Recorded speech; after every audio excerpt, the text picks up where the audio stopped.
Ladies and gentlemen, thanks for joining the Bulletproof Dental Practice Podcast. I am flying solo without my partner, Peter Bolden, or the other two fearsome four members.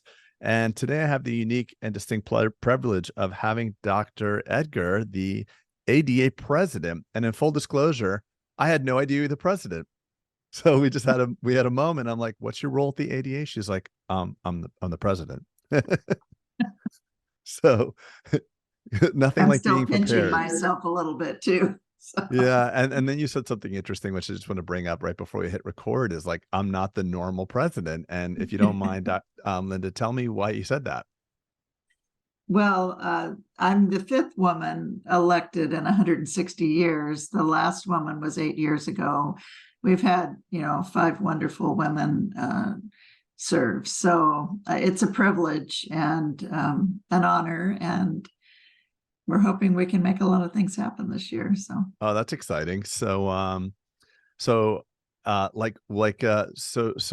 me a little bit about your professional career, if we don't mind, because I would love to get some background. What was your professional career like before being in organized dentistry? Oh, well, I'm a little different. Okay. In lots of ways. Actually, I helped put my husband through dental school early as a teacher. I taught junior high for 7 years, which earned me a special place in heaven. And then you have teenagers, and then I taught high school honors chemistry for 8 years. And it was actually my husband. There's another whole story behind this, but I was an athlete, crashed in an Ironman, and my husband went to the dental school and got an application and said, I think you should apply, you'd be good at this.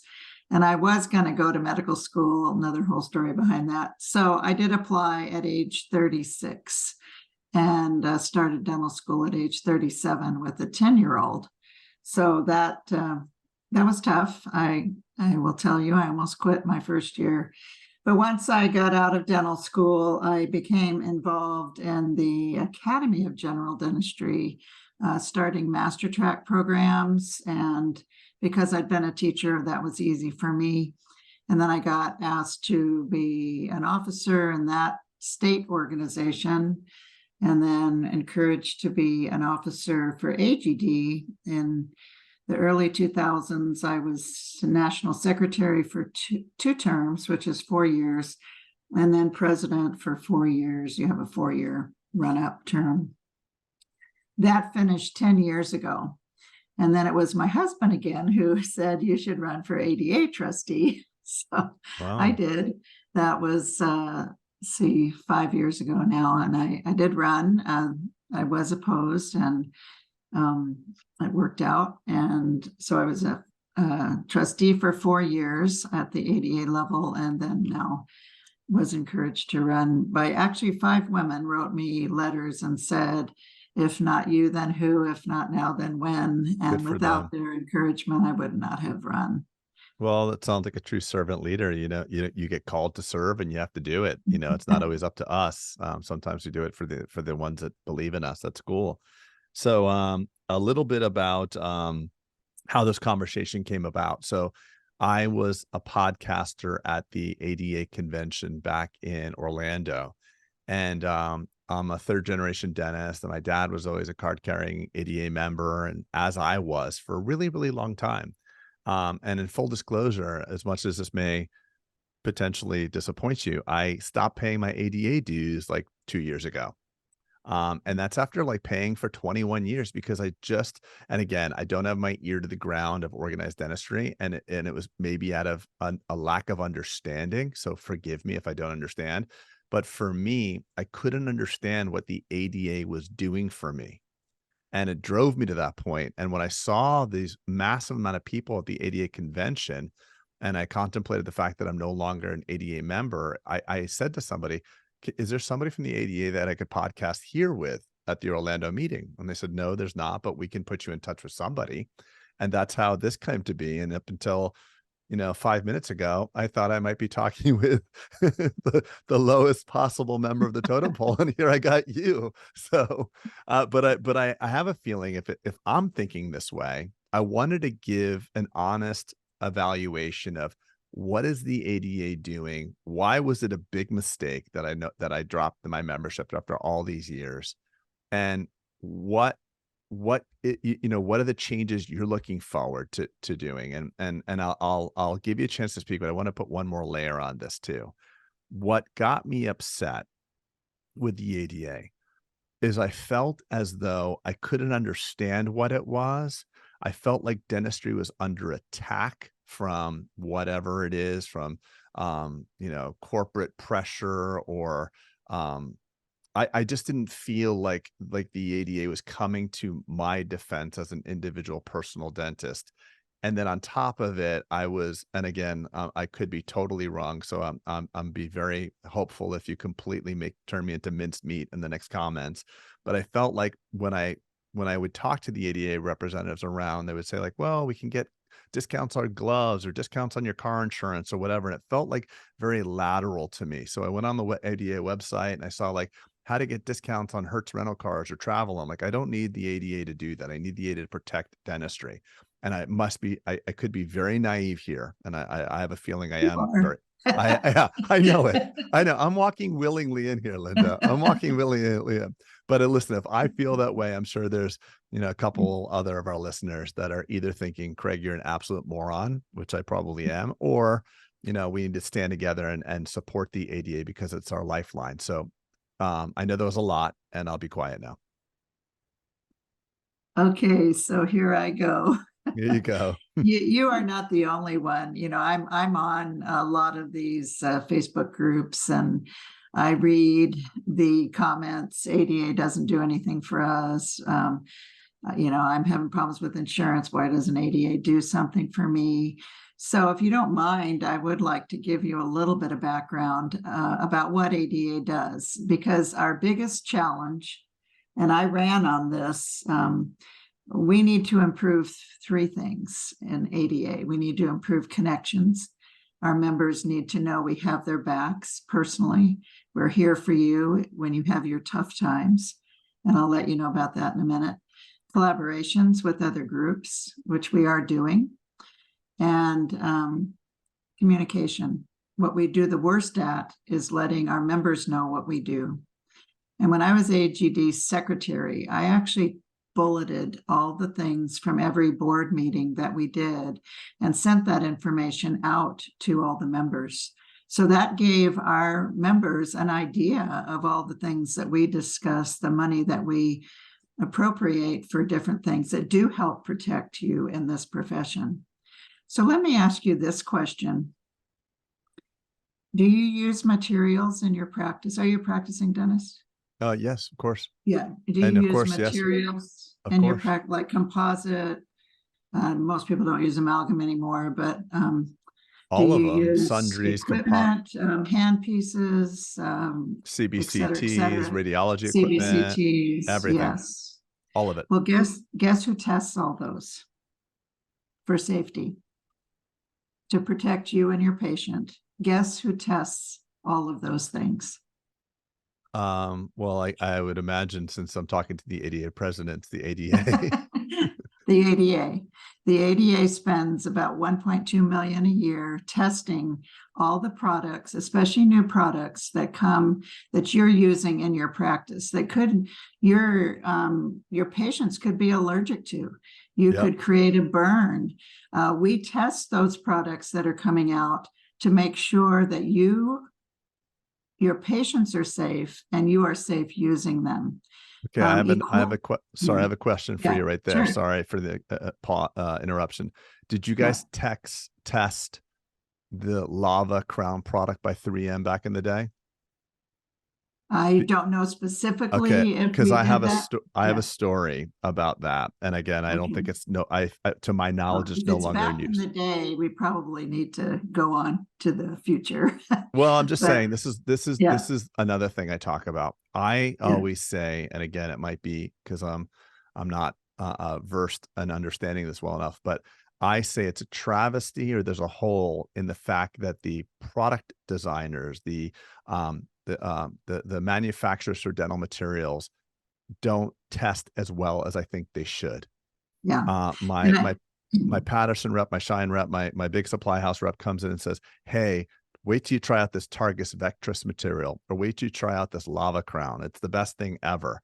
And And I what was year was that? What year was that? so Just out so of curiosity, lava roughly. crowns, I'm going off of memory and someone can comment below, but I believe it was like 2007 to 10, right in Yeah, that range. What yeah, happened, just for you, just for those that are not old timers like me that don't understand, is 3M said this is a great product, and 3M is an amazing company. So I'm not throwing shade on 3M at all here, but they brought out this product and the bonding protocol was recommended, and I did tons of them on everybody that was important, because all my patients are important. And we came to learn that it wasn't a good product, and there was, I'm just speaking off the top of my head, there was some sort of lawsuit. I wasn't part of it, but I know it was pulled from the market, and a lot of mine had to be redone, and it was really unfortunate. Same thing with other materials and other products. And I actually feel like when a brand new product comes out, I don't have a lot of confidence. I fear that the beta testing, the true long-term beta testing, because I've been in dentistry for 25 years. I know maybe not as long as some of the listeners or you, Doc, but I fear that there's a lot of learning that happens in situ, and it's hard for us. right. And I think that's one of the things ADA is trying to get better at. We do have a full, group that is testing zirconium strength. I mean, obviously every single little product can't be tested, but that's part of what ADA does for you. We don't just, we're not just standing over on the sidelines and hoping everything you use is good. We have just merged with Forsyth Institute. I don't know if you know what that is. Yeah, in Boston. Yep. It's a huge research group. We have acquired that group. And so in doing that, we're helping them with their business propositions, increasing efficiencies for them. It's a true merger.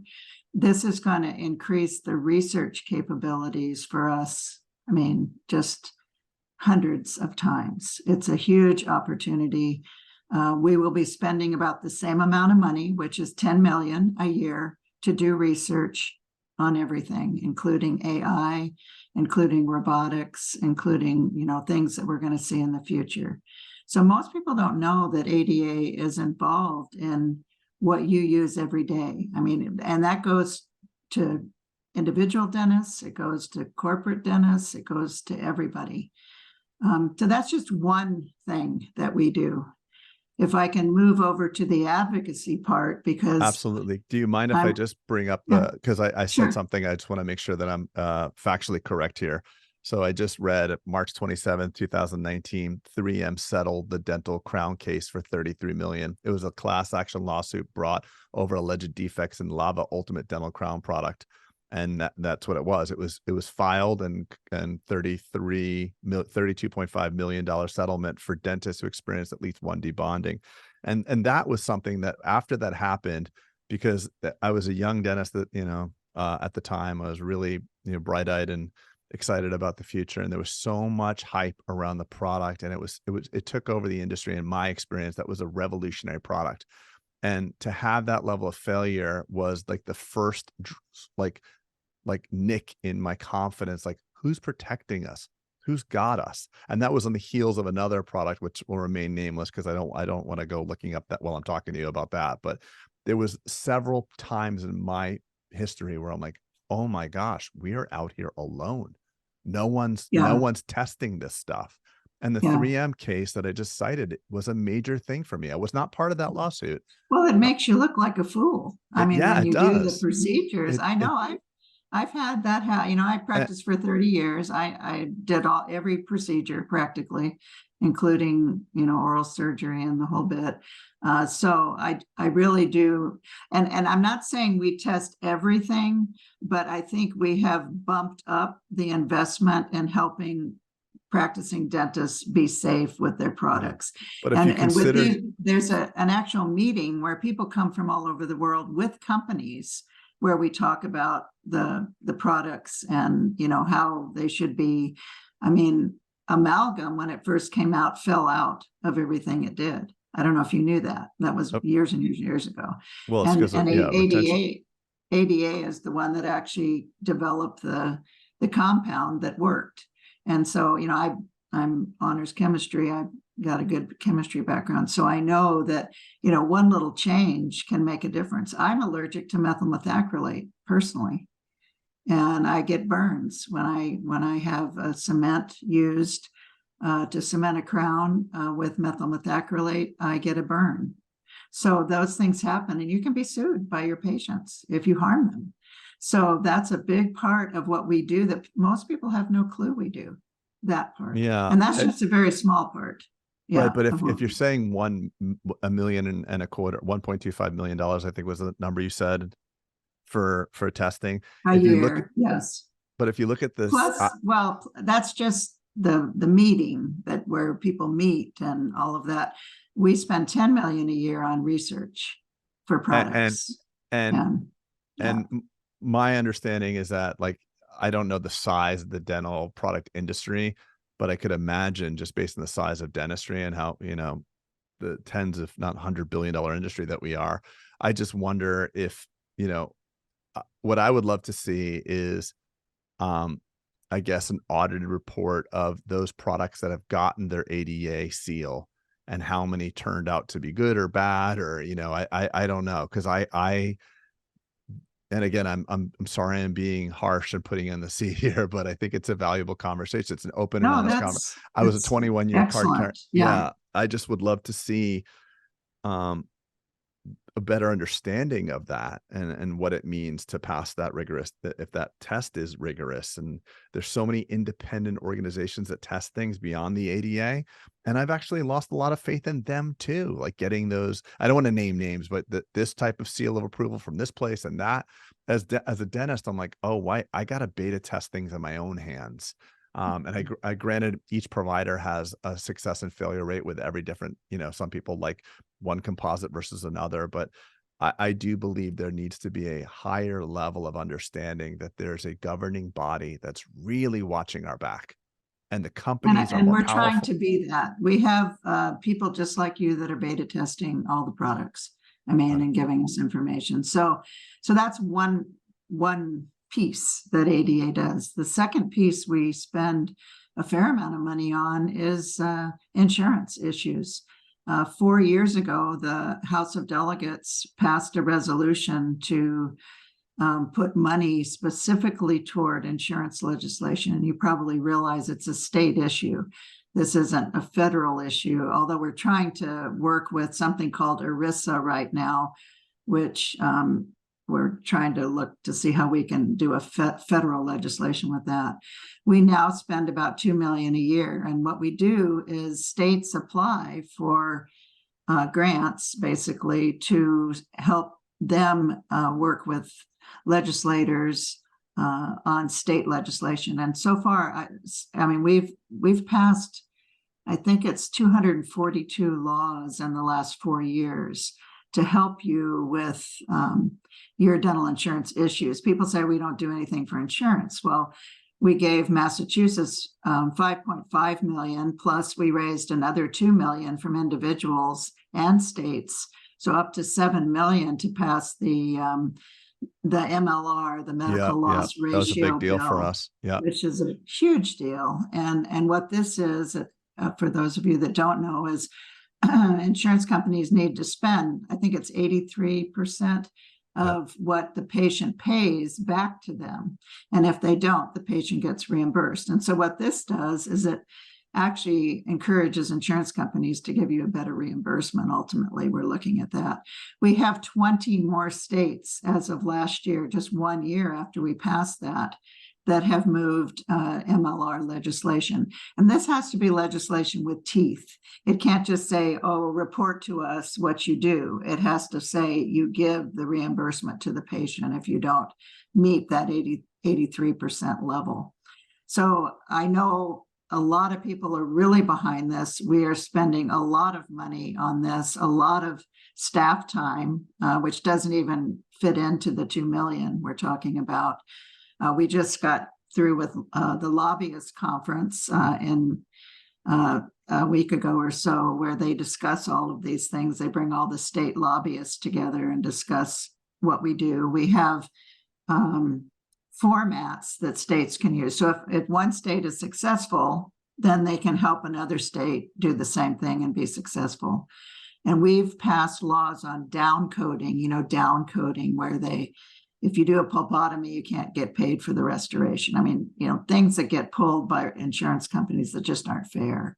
Non-covered services, where if they don't cover an implant. Yep. Yeah. And I will tell you that I think almost 100% of the states now have passed a non-covered services bill. Network leasing, where you'll have an insurance company where they switch to another insurance company. Well, now they have to tell the dentist, because there might be different benefits from that insurance company, different reimbursement situations. Those are just a few things. That's advocacy.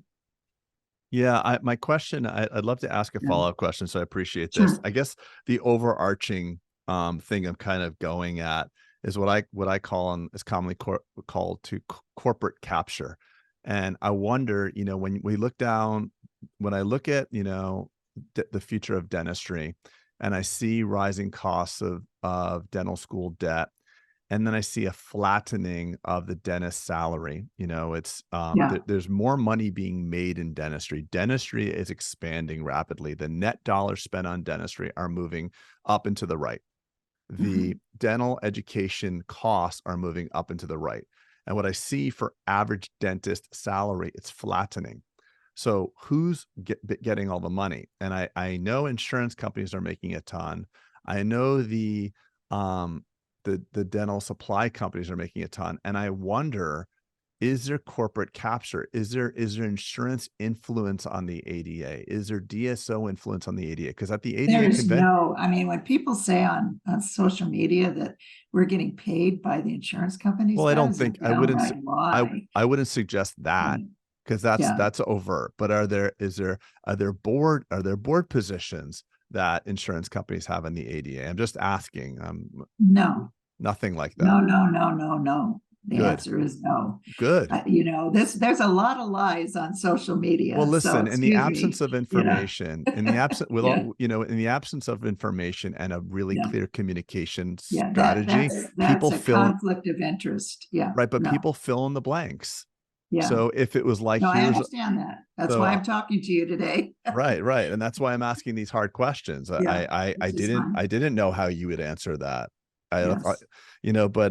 And what about education too? Like, when you're talking about advocacy and what about at a certain point with dental school cost of dental education? It pains me to say this because I have a family history of dentistry, but can I look at a young individual going to dental school and tell them confidently, this is a good investment for you?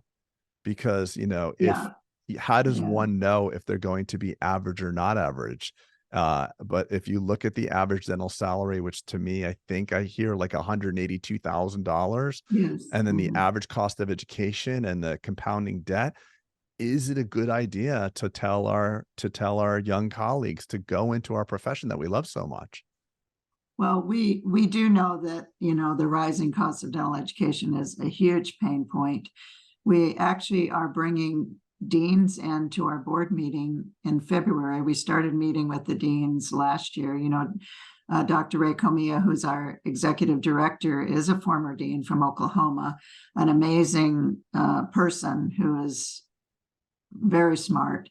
And we are going to be creating a task force on reducing the cost of dental education. What's driving it north? What's driving it? Well, the story I get is that the states used to help fund the dental schools.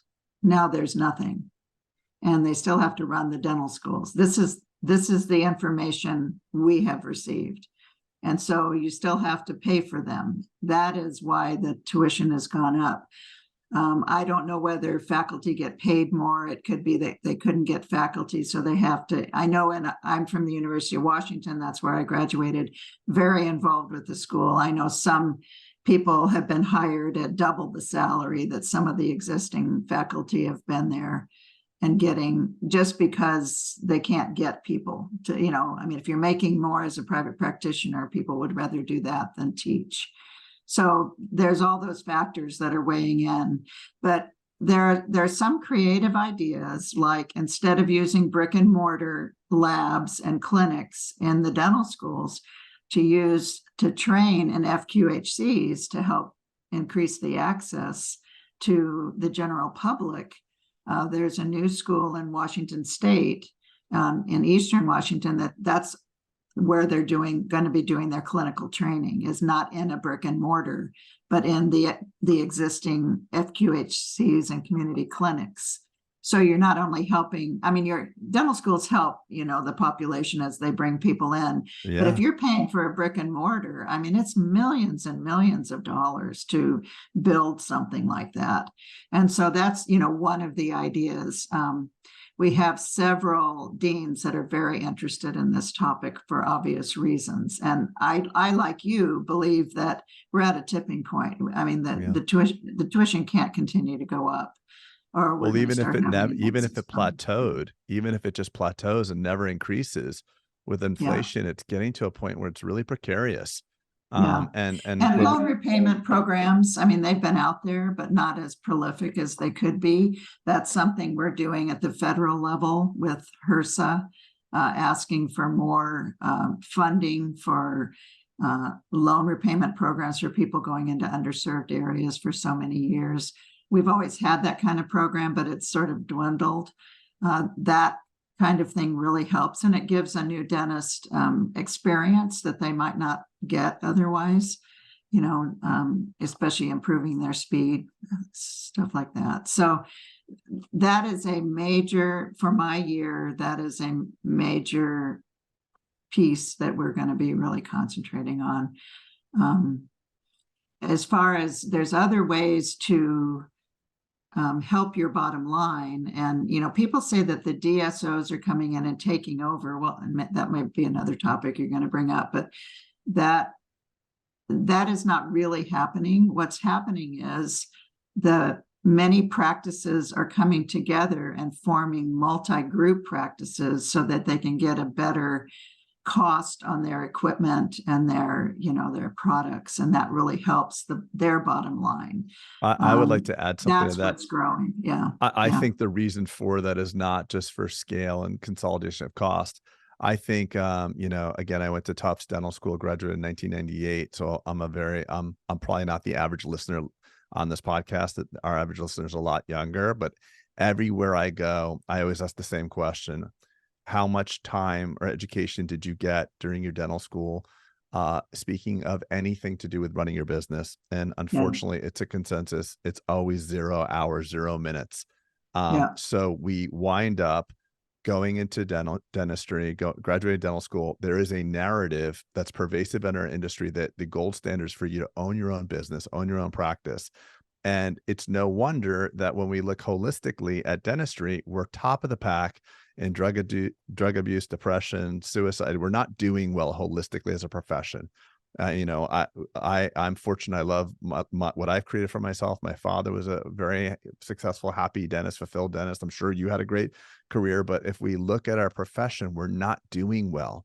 And that's kind of like my mantra for the Bulletproof thing, and why we created this is because I'm looking around, I'm like, oh my word, like this is a disaster. Like, what can I do? Okay, I got my butt kicked. I had to learn hard lessons. Why don't I just get a microphone and see if anybody's listening? And that's kind of how this is growing. But it's really, I think that the narrative that's so pervasive that obviously is there is a big business interest. The supply houses are incentivized to sell everybody 5 chairs.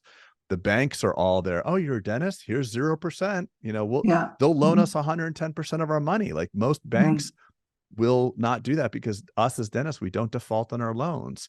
And I think all these confluence of factors paired with the idea that we don't have training, business training, leaves us in a position where we get the gold standard of everything we want, and we're not actually making money. When I talk to dentist doc and we look at their numbers and we boil it all down, they'd be better working for one of those multi-groups and getting their 28 to 33% than the going through the pains of owning their own business.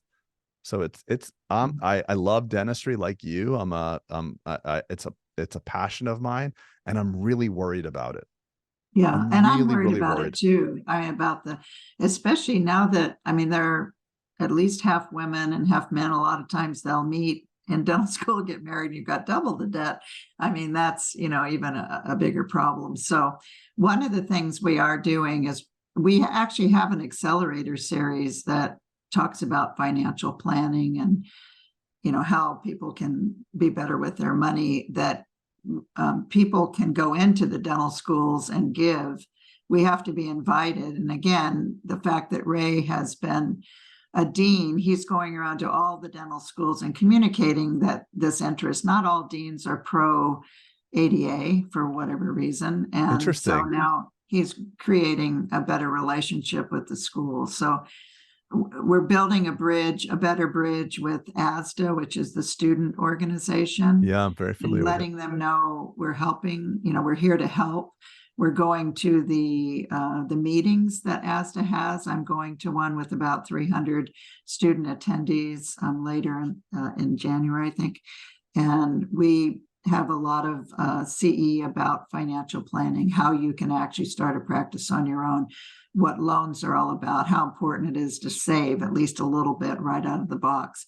I mean, just the basic stuff that you think people understand, but they don't necessarily know. Don't feel like you have to wear $1,000 outfit. I mean, you can be just as successful buying something that costs $100 versus $500 or whatever. So, we also have an ambassador program. You mentioned suicides and all of that.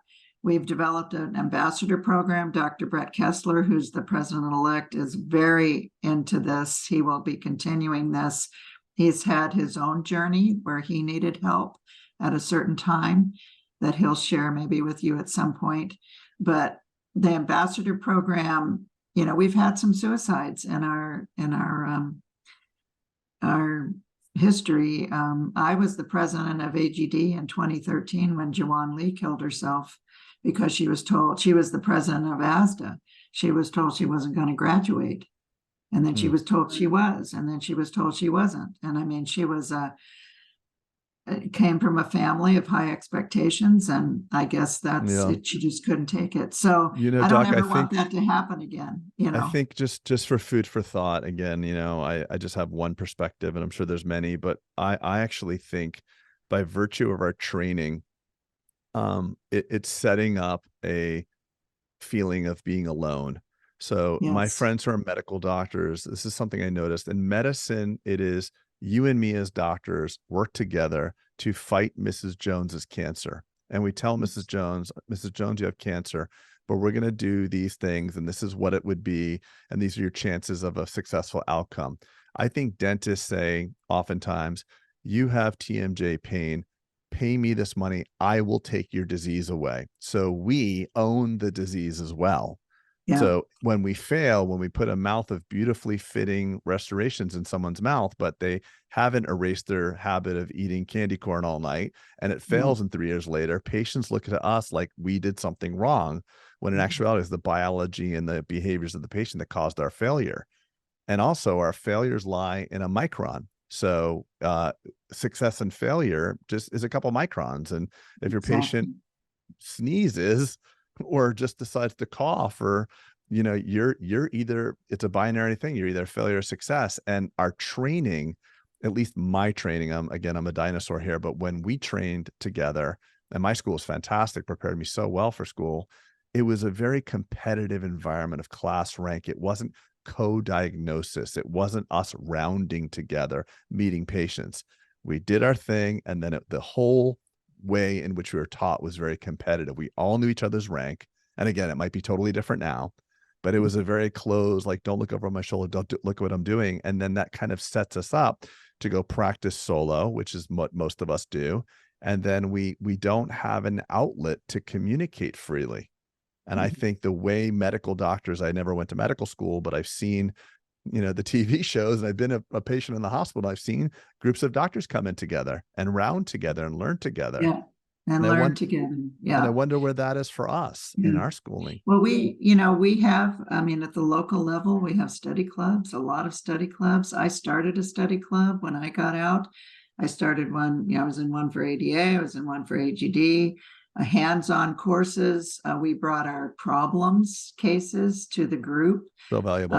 We were honest about our failures. I mean, I started, boom, right out of school. I started the group. I said, I'm the most novice person in here, but I want everybody to be honest. And the students will tell you that they don't want a course where you get up and you show all your perfect cases that you've, photoshopped 6 times. Well, I that's social mean, media, Doc, frankly yeah, speaking. Everybody has this yeah, thing full mouth Friday. So on yeah, Fridays, the Instagram of all my dentist friends is showing that they're doing full mouths. Imagine how you feel. Like I only have, maybe if I'm lucky, a full mouth in February, never mind full mouth yeah, Friday every week. So yeah, it's very yeah. difficult for these younger people that are seeing this level of advanced dentistry and feeling inadequate. And I think there's so Well, much. people lie. I mean, people lie. I mean, I know people they will do. say they don't make any mistakes. And that's one thing I say to these students. I say, if people say they're perfect and they've never broke a file or broke a root tip, they're lying. Yeah. Don't Or have beat everything go yourself up. perfect, or Yeah, have everything go perfect and still have the right. patient upset with you. Upset with You you. My know, first case was like that. I didn't tell the wife. He threw his credit card at me for 2 years and we did a full mouth and I was so happy. And I worked with my husband who'd been in practice for 16 years. This was my first year out. I was so proud of that case that the day we seated it, I had bought them a gift certificate to a restaurant so he could eat steak. He brought his wife in. She was so angry at me because she hadn't been informed. So what did that teach me? You do a full mouth case and they have a wife or a husband, be sure and bring that person in and make sure they know. I mean, just that was a failure of mine, even though the case turned out well. The yeah. communication was a failure. So Yeah, there's and a we lot got of into little yeah, pearls. and we Yeah, got into dentistry to help people and we want to serve them. exactly. We're healthcare Yeah. providers, and for them to lash back out at us like, how dare you do this? Like Mhm. it's a really it's very heavy. Dentistry is so heavy and there's so many things coming at it. And I don't think that the DSOs are attacking us by any means because I see a rising tide floats all ships, and having well-run DSOs, I mean, maybe the ones that were around decades ago are very different from what we have now. And I'm friendly with some of the DSO operators, and actually friends with the president of the ADSO, Suleiman Ahmed. Wonderful, Yes, one wonderful. Mhm. wonderful guy, and he's a dentist. He cares about dentistry, and but I do believe that there should be somebody there to fiercely help the independent dentist, because let's face it, if DSOs can get a reimbursement of blank dollars from, Acme Insurance Company, and they can buy their clear aligners at blank dollars, it's not a Yeah. matter of if, it's a when consolidation will overtake everyone. And I know it may take 100 years, but those forces are at work. And I want to protect the dentistry in all of its manners, because I think it's the most beautiful profession, because it can be exactly what you want it to be. You could be the solo practitioner or the multi-doctor owner, or maybe you want to be a housewife and only work 3 clinical days a week. You could be a great dentist and a great mother, and all that has such beautiful flexibility. Yeah, it's a wonderful profession. And it's the middle group. It's the several practices that bond together, but are still their individual practice, but they can get an economy of scale. We just had a presentation on that at our dental practice council. This person's been doing it for a long time. We have people in leadership that are in multi-group practices. And then, the DSOs, I think, have improved because we're demanding that improvement as far as patient treatment and not having a, production lid that the people have to get to. If they have a tough case, it's going to take longer, blah, blah, blah.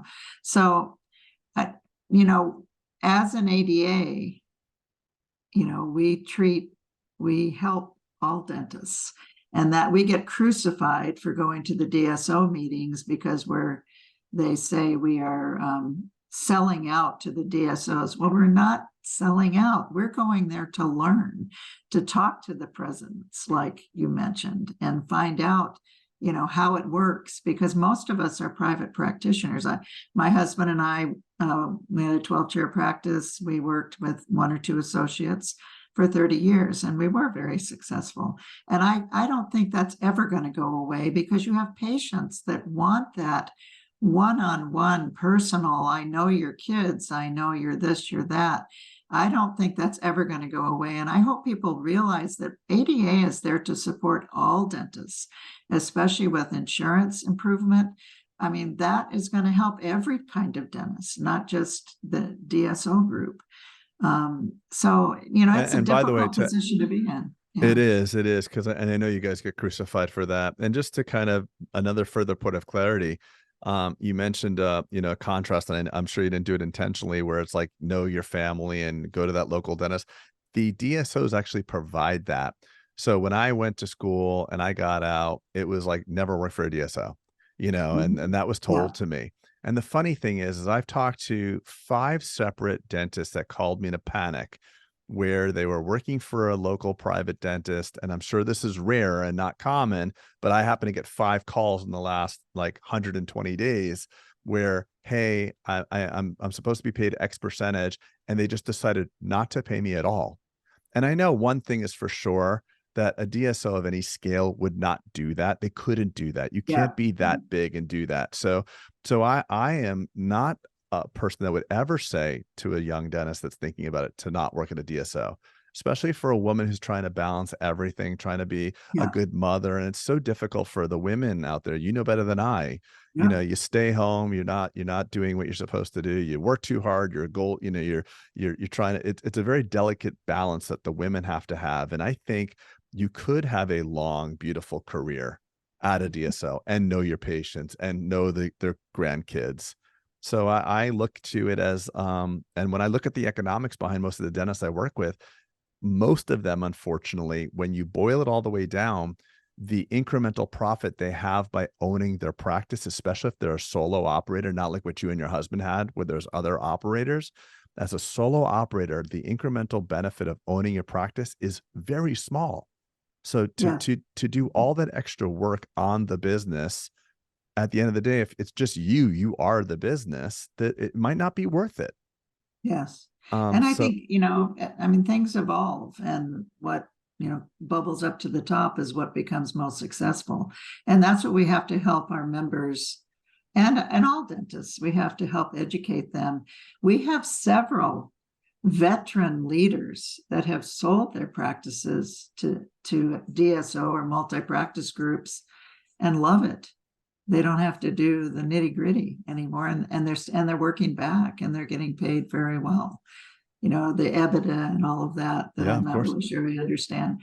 But so, we have to continue to learn, and we have to continue to relay to our dentists what the pros and cons are of doing things. And there are, like you just said, there's some really good multi-site practices, and there are a few that aren't so good, but I think those are learning how they can be better, so they can be successful too. I think the binary idea that DSO bad, private good, there's a lot of nuance to that. Because I just think, well, thank you for saying that, because we get crucified every time we have a picture on social media. No, I know. But I mean, that's just the communication. I mean, without clear communication to the dentist, they're going to fill in the blanks, and they're going to think big business, big this, big that. And frankly speaking, I mean, I'm guilty of that as well. I'm going to be perfectly honest. I don't know what the relationships are, but I do think, it's a very different dialogue now for me when a young dentist asks me and says, well, I don't want to work for corporate, I'm like, okay, well, why? Well, they're the bag. I'm like, well, I just know that any decent sized DSO, I'm not talking about a duct tape DSO of like whatever, many locations, but a proper DSO that's multi-state or sizable, is not going to go and completely defraud their associates by just deciding, I'm not paying you. Well, like you just said, the associate, I mean, we were approached, somebody wanted to buy our practice. I had gotten lip cancer, and my husband was, president of the Washington State Dental Association, and this person approached us and wanted to give us more than our production. No broker involved. He was a friend. We did it. We went back as an associate. I'd never been an associate, and the contract that we drew up, I mean, we paid the entire lab bill. And so I found out if you pay the entire lab bill and your productive amount is 35%, guess what? You sometimes don't make a cent on that. So, that's the kind of thing.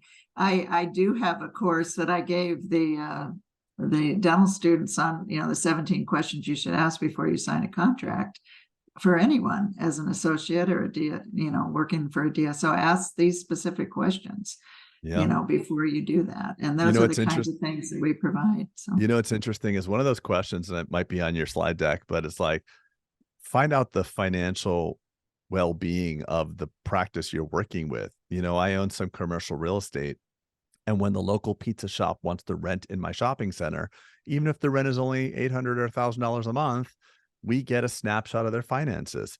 And a lot of us dentists go to work for some dentist that they know. And I have a personal story. I have a friend of mine, a dear friend of mine, who went to work for some dentist, and guy drove a Ferrari and it looked amazing.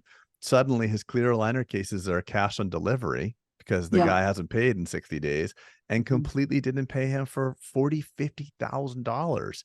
So, I mean, if I'm asking the pizza shop to show me a snapshot of their bank balance, I wouldn't care if an associate wanted to see that to know the health of the business. I mean, that's very not important. Sometimes the Ferrari drivers are the most in debt because that's where they put all their money into their cars. Right. Yeah. But it just don't go on first glance. It's not, I don't think it's inappropriate for an associate to say, hey, I'm a big earner. My last practice, I was collecting, $1 million or whatever. I just want to make sure you have the financial resources to pay me, $20,000, $30,000, $40,000 a month. Do you mind if I saw your business balances? I would feel fine with that. Or do you have enough work to give me? I mean, that's the other issue, so that I am busy enough to do what I'm, and furthermore, what type of associate are you looking for? Because I work with dentists who say, I want to get an associate. I said, well, what is the reason why you want the associate? And oftentimes there's nothing wrong with it. It's, I like to do full mouth reconstruction cases, and I don't want to do the quadrant dentistry. That's a very different associate that you want than if your hands hurt and you have an FMR and full mouth practice and you want an associate to do that. Because oftentimes if you have an associate that wants to do the FMR stuff and you want to do it too, you're going to have an inclination to want to pluck those cases from your associate. The associate's going to be terribly upset.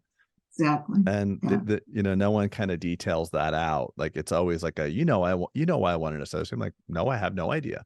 Because I want them to do all the grunt work. And I'm like, okay, that's very different from what I'd want. But so not fair either. Not fair. It's not. Well, it's fine if it's disclosed ahead of time. It's just not, it's not okay if it's not.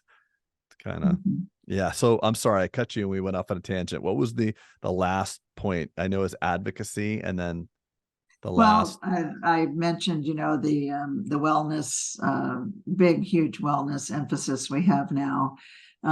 We also have a lot of CE. We have over 300 webinars on demand, anything from training your staff to helping you with other kinds of decisions, pharmacology, all kinds of areas. Most people have no clue. I had no clue. I'd been paying my dues for 30 years and I didn't know until I got on the Dental Practice Council, all that we have. Those are free. And so, there's a lot. I mean, and I don't have a list of things in front of me. I'm actually not home right now, but I just feel like, we do a lot for dentists. My goal is that we communicate what we do better this year. I'm hoping we can send these summaries that I'm going to do for after the board meetings and after, certain events happen to all the members and maybe even non-members, so they can get a feeling for what the ADA is really here for them. We are here to have your backs. When I go to many states, I flew over 200,000 miles this year to different meetings. And almost every day, every week I'm at 2 or 3 places, and I give out my email, and I'd like to do that here on your podcast, because I want to hear the pain points of people that are non-members. and maybe try to educate them if they do have a misconception of what this organization is. Can you imagine during COVID if we hadn't had an ADA? Do you know what ADA did during COVID? You know what? I don't, to be honest with you. I'm You sorry to say don't? it, but I'm Okay, being sincere. I don't know. Okay. Did you get PPP money? Yes, I did. Yes. Guess who made that happen? How did the ADA do ADA that? made that happen because we convinced the government that we were essential. We also got you to be able to be open for emergency procedures because we convinced the government that we were essential. We also helped you get equipment by bringing in equipment from all over the world, your gloves and masks. Personal protection equipment. Yeah, you would not have gotten that because the hospitals had it all. We provided a toolkit to get back to work that we provided to all dentists, even non-members. I don't know if you got that toolkit and used it. A lot of non-members did. And you know what we heard after COVID? Why people didn't want to be a member? They said, you shut us down. Yeah. We did not shut you down. The governors shut you down. We kept you open. Without an ADA, you have no one to protect you from things that come up, things that people that have never used a handpiece, have never done dentistry, will all of a sudden decide that you need to treat so many Medicare or Medicaid patients. Do you know who protects you from that? The freedoms you have to choose to practice the way you want to practice. Do you know who protects you? The ADA. Yeah, ADA is a good answer. Well, listen, I listen, I know when I look at medicine, I don't like what I see. I know dentistry's got its challenges, but I don't like where medicine is at. Yeah. And I don't know, I'm not saying anything about the AMA, but if what you're telling me is that the ADA is going to help us maintain our freedom, then it's almost like stop selling car insurance or getting a discount, because it's trite. It makes the messaging, not that you're selling car insurance, I don't want to say that, but that there's a place on the ADA website where it's like, hey, do this and do that. Like, consolidate the message is my thought, because like I want to make sure that it's an existential thing. Without an ADA, and I know membership is not rising. I know, right, from what I understand, membership is declining. It's mainly the new dentists that aren't joining because they don't see the monetary value. Right. Now, if we can do something to decrease the, for instance, the loan percentage amount that they pay on their loans, which we're working on this year also, that would be huge. That could save them thousands and thousands of dollars. That right there is enough to join. And only the person that joins would be able to get involved with this. This is something that's on the cooktop, but it takes time to come up with all these things. And you're right. ADA isn't about the Hertz discount and all of that. It's about all the things we've just been talking about. Right. Today. But it's, I think in the spirit of extreme ownership and what you ran on, there's a communication issue. A massive, because a guy like me knows a lot more than the average, and I'm not saying that in an egoic way, but I'm confused. And if I'm confused, imagine how the 26-year-old guy or girl that just graduating school is feeling overwhelmed. And when you go on the ADA and you go on the website and the homepage and what you're seeing, it's not like, hey guys, it's for us, it's by us and for us. Like, without a strong ADA, dentistry is not the beautiful profession we love. It's convoluted, and I'm hoping, I love this conversation with you. I love your spirit, and I love that what you ran on. You knew it. You knew. I know it. I still know it, and I'm hoping to correct it. I've got the staff has got to send this. I would love to send, some documents about what we do out to the non-members, so they get that really the $400,000 you're investing has got to be protected. And there's no organization that can do that except us. Yeah. Because we have the money and we have the size to make a difference at the legislative level, especially with insurance. There's no other organization that can help you with this. No DSO, no nobody. And Yep. we're working, literally, I work every day, Yeah. pretty much 8 to 10 hours a day. This is about a Mm. 100-hour-a-week job Well, for the thank you. president-elect. And so I just feel like I'm hoping this year you will see an uptick in communication. I've already sent out 2 president's letters. Did you see those? No, I Probably did not, not. because you're a non-member. Yep. So my hope is that we can, I mean, what's your feeling if we spread these letters out to non-members? You think people would read it? Well, What we listen, do? I can tell you, I don't know what they do, but Mhm. I can just, as we're talking, going on the website. I'm gonna share screen for a second. So we have the ADA, right? We have Right. the Y join, and I'm clicking through here. So I want to know membership impact, right? And again, it's just like, I'm just giving, with all due respect, what I think is constructive criticism, Sure. but when you go Appreciate on it. membership impact, of course, there's Empowered to Thrive, ADA local state. That's something that may be meaning you've got my back. Fueling the future. I get that. I might click on that. But then I got down here that take the wheel with Volvo. Like, this is not a paid ad. This is like, receive $1,000 off any new used vehicle. And like, that just cheapened down this. So Hey, you're saying don't put that in the middle of the rest of the I'm page. just You want saying, like people to read. what we're talking about, you and I, is Yeah. like, holy smokes, we have an existential threat to the career that you and I love, because Mhm. without an ADA, we are lost, and we will be Mhm. subject to the whims of all these big businesses, the businesses that frankly people think you're conspiring with, and you're not. I know it. You're Right. not. You Mhm. stated you're not. And I believe you. And then we have on the membership impact page, take $1,000 off your Volvo. Yeah, That's I not get the it. And impact of the ADA. this kind of feedback is so valuable for me, and I hope you will share my email. Can I say Yeah, my email? absolutely. So I'll put it in the show non-members notes can as let well. me know, Yeah, because that's how we're improving. I will yeah, tell you, even members and non-members. yeah. So my email is easy. It's Edgar, EDGARL, as in Linda, at ada.org. And I read every one of them that I get. That's amazing. That's amazing. So, Yeah, listen, the sacrifice that you're doing for dentistry, and I know this conversation at some points I hope it hasn't felt adversarial, because I'm on the same page as you. I love no, dentistry. everything The you've said, I get. Yeah, but what you're doing is unbelievably generous for taking your time and your energy to fly the amount that you're flying. I don't have the energy to do what you're doing. I'm doing it any way I can, and this is the microphone's the mechanism I choose to try to advance dentistry. But I couldn't do what you're doing, but I appreciate what you're doing, and I just want to see. I don't want to see people take shots at the ADA.